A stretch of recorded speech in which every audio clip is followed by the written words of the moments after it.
So, Cal, you're in an industry where it always seems to be new technology and automation. How are you adjusting to that? Are you making any investments in anything? Well, it's interesting because with the SureStackPrinting.com, with the website and online portal, not that I was anywhere near the first online printer or whatever, but I definitely was ahead of the curve there. And but what I'm realizing is that I've kind of let that be my feather in my cap for too long and just think I'm ahead of the curve. And I kind of woke up this year and realized I'm quite a bit behind right now. And so I've spent a lot of time kind of re-looking at things. I'm looking at updating the website for one, but more importantly, like for instance, I use QuickBooks for my accounting, and that's such a pain in the neck. I used the desktop model forever, and I really didn't want any changes because I didn't want to have to learn a new software or anything like that.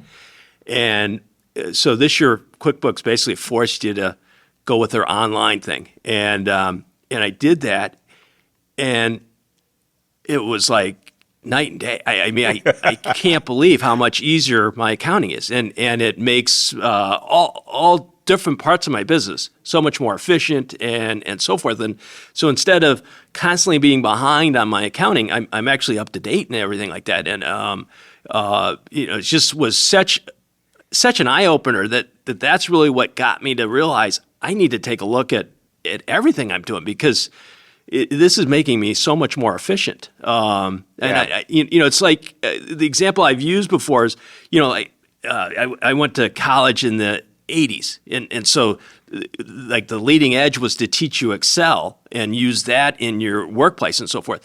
So I learned Excel. But then my kids went to college and they do the same thing, but they're learning like a whole different, like, what are you using? I couldn't believe some of the tools that they use in Excel that I didn't even know existed because I just was used to the old stuff that I learned in the 1980s. And so again, I've really been pushing to try and figure out ways to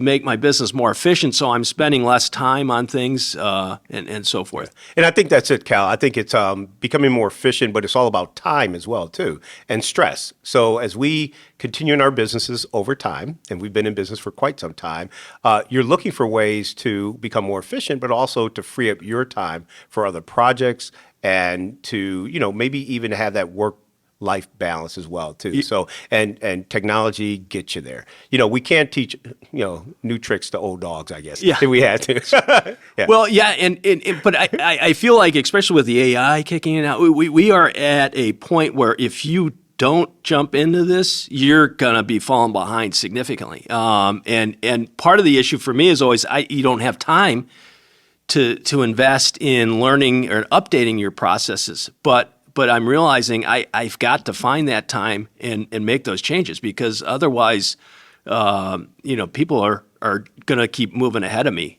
So absolutely, and no one wants to get left behind. Yeah, definitely.